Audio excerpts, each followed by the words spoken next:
on the political background of "it finally happened." This work is a rebuke to low ambition. It is written against that most dreary and persistent habit of modern politics. The habit of mistaking the minimum for the magnificent.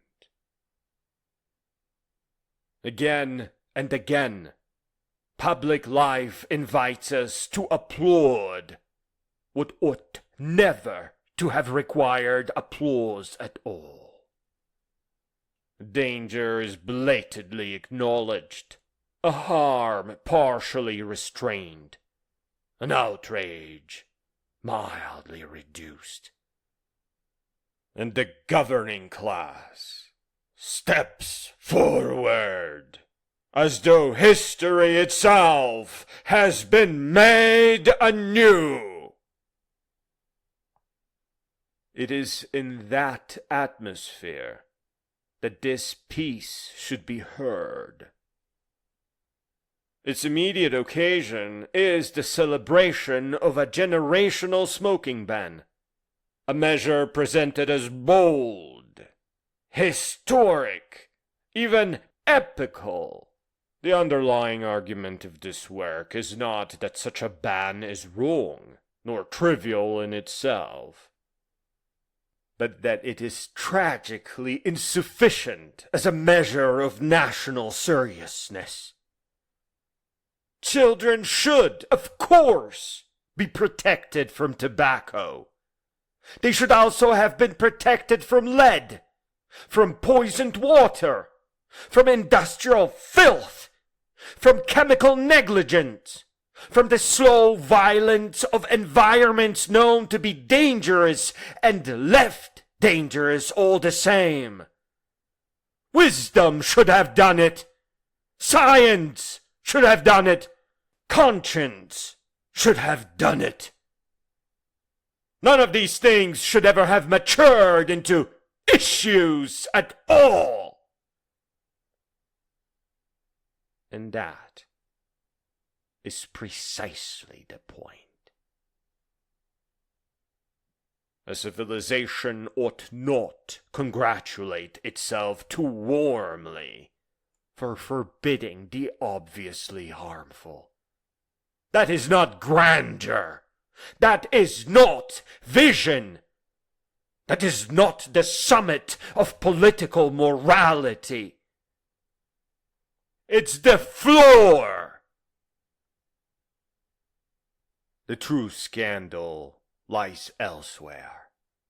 That while one preventable vice is denounced with ceremony, the larger architecture of degradation remains not merely standing, but managed, tolerated, and explained away.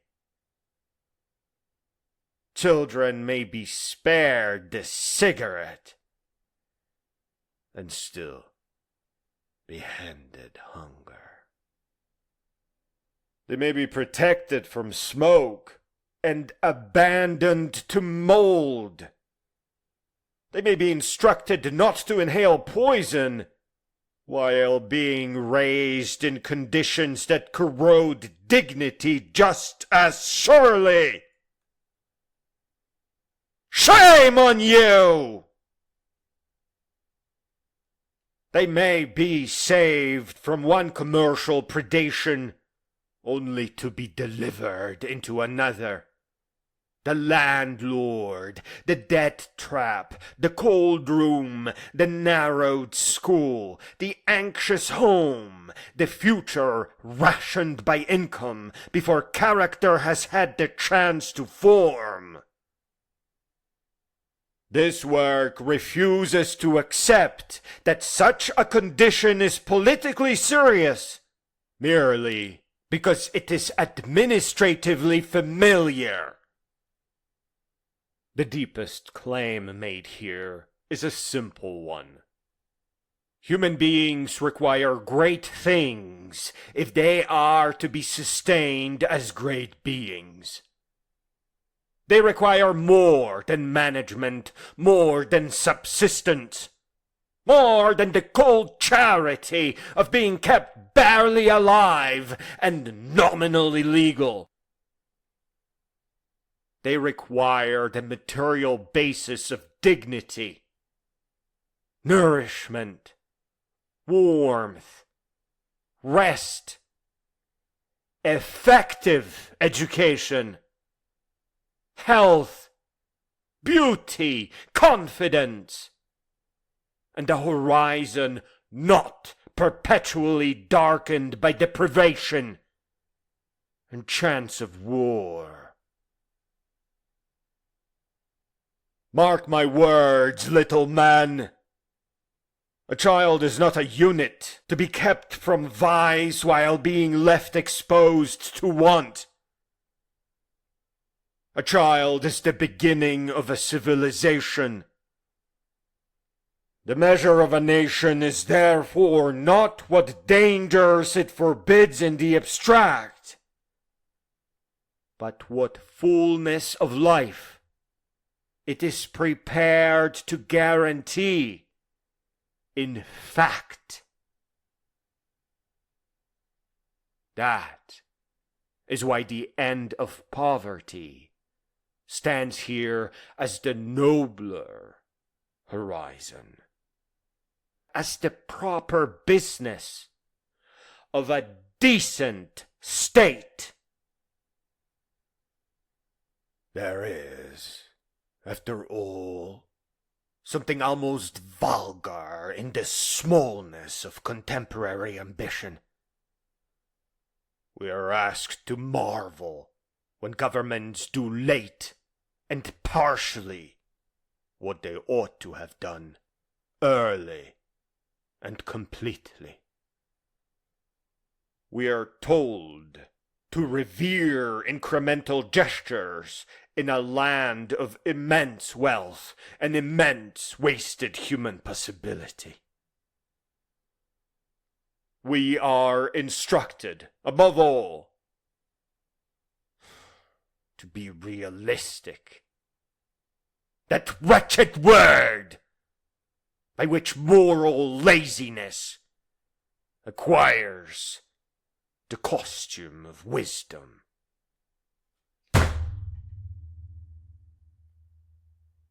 Realism, in this degraded sense, means asking children to adjust themselves to a world that was designed without sufficient love and wisdom, and then praising power for making that world fractionally less cruel. This work declines that bargain, you incompetent little man! It insists that politics must be judged not by its talent for tidying up the edges of barbarism, but by its willingness to abolish the conditions that make barbarism ordinary. No, you foul-mouthed contrarians. It does not sneer at public health reform. It merely refuses to mistake reform for redemption. It does not deny the value of restraint. It denies that restraint alone deserves triumphal language. It asks, with some anger and no apology, why the state finds such ease in regulating one hazard, while displaying such chronic timidity before the ancient scandal of poverty. For poverty in a rich society is not misfortune in the pure sense. It is policy, endured long enough to masquerade as nature, It is organized smallness. It is the reduction of human possibility to a budget line. It is the farming of entire classes of people into anxiety, utility, and silence. And any politics that leaves this intact, while congratulating itself on lesser achievements, deserves not hymns, but challenge. Hence the tone. It carries celebration, yes, but celebration of a far greater idea than the one that prompted it. It cherishes not the modest reform, but the possibility of a nation finally thinking in proportion to its own children.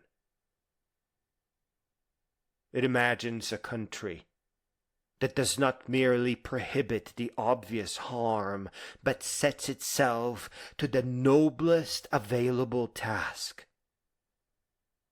to ensure that no child's life is bent small by want, humiliation, or preventable suffering. That would be the beginning worthy of bells. That would be an event worthy of history.